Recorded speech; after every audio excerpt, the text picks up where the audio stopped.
Welcome back, guys. Today I'm going to show you how to find and install Prodigy Math game.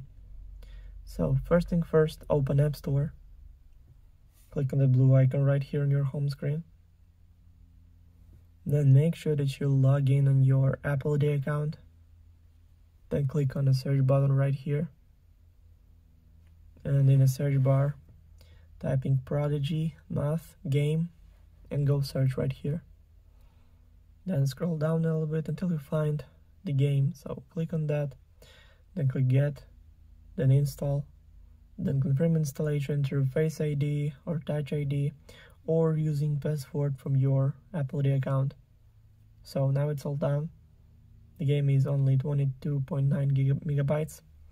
Also, all links will be in the description of this video. Hope you guys enjoy.